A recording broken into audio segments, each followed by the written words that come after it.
What's up, fight fans? In today's video, Caio Borralho seriously trolled the MMA world by saying Ben Askren had passed away. Fans were confused, shocked. Some thought it was real.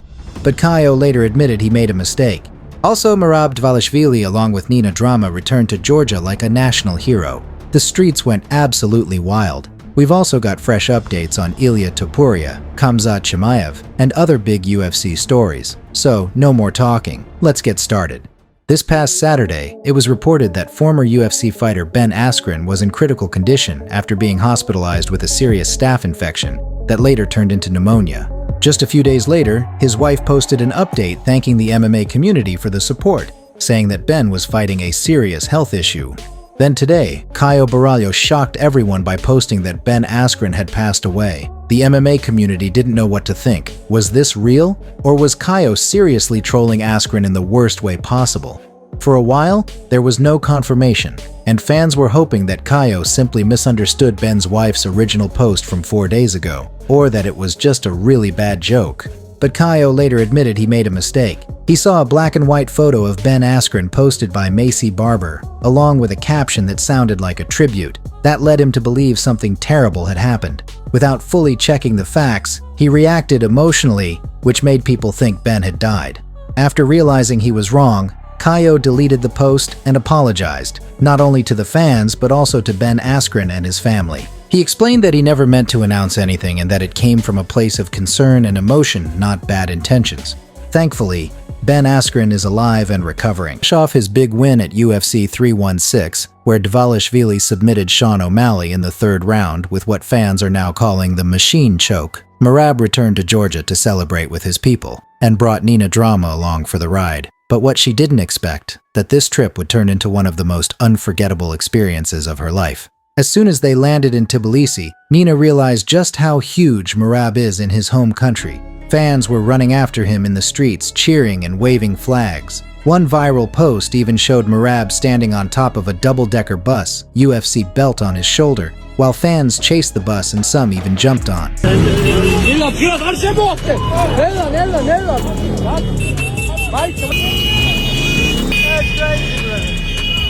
That's how we do it in Georgia!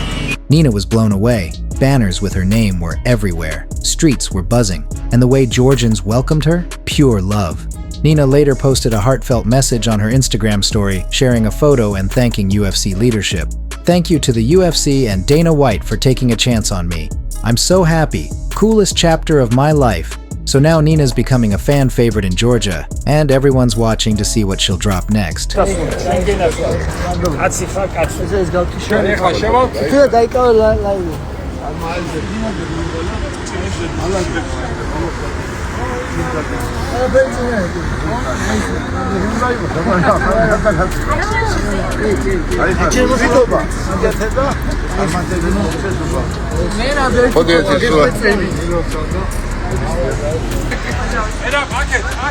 Coach, say what's up to life. What's up, everybody?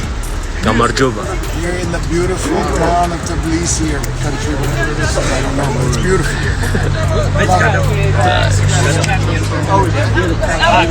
Coach Wood, please come here. I'm not drinking it, you don't drink it.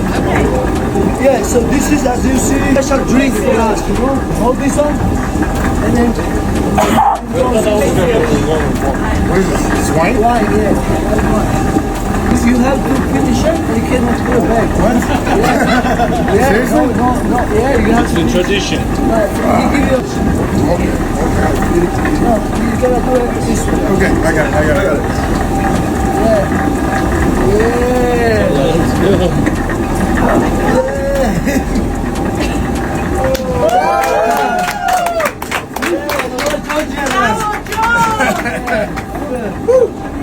Do I get to keep it? But who's stepping in next against Merab? At this point, all roads lead to Corey Sandhagen.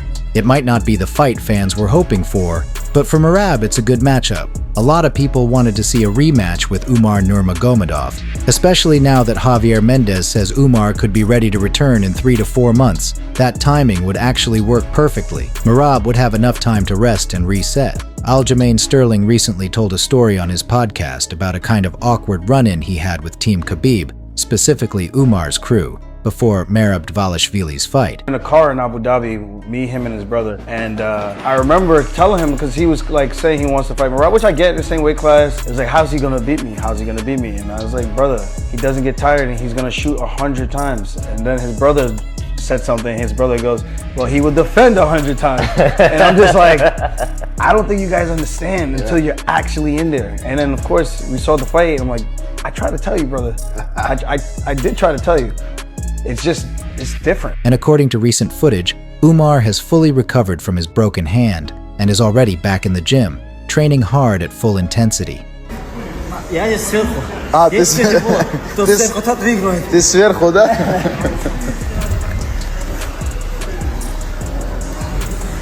After a dominant win at UFC 316, Merab Dvalishvili passed John Jones and took the 2 spot in the UFC men's pound-for-pound rankings.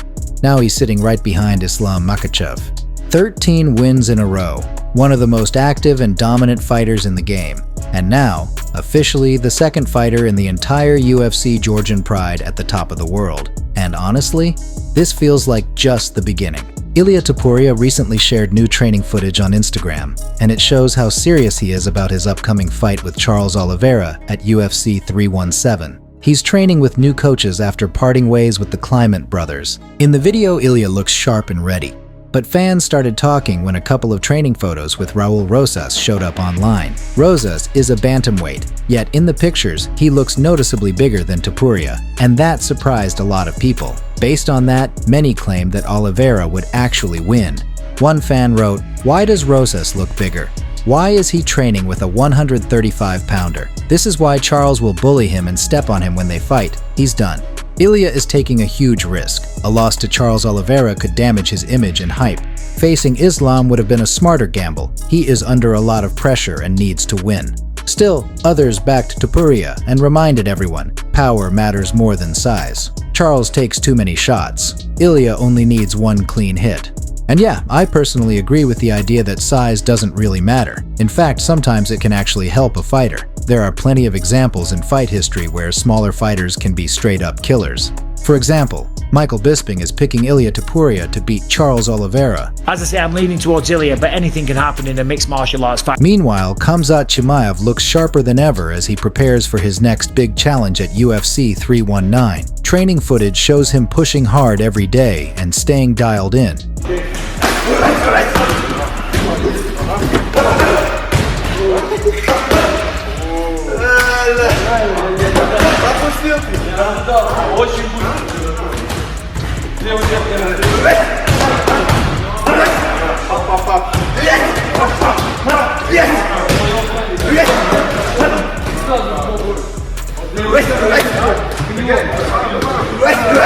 After some time away from the octagon, fans are excited to see Borz back in action. With UFC 319 just around the corner, the energy is building. And Chimaev is ready to remind everyone why he's one of the most feared fighters in the game.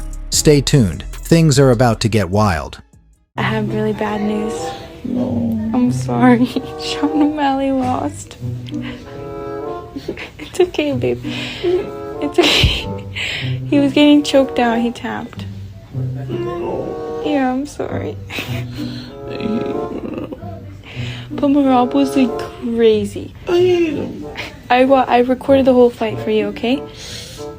Yeah, but he was like crazy. They both were crazy. I'm sorry. I think also third round or fourth. No, I don't like Merab. I know, I'm sorry. That's all for today. If you enjoy our videos, don't forget to hit the like button and subscribe to the channel. We'd really appreciate it.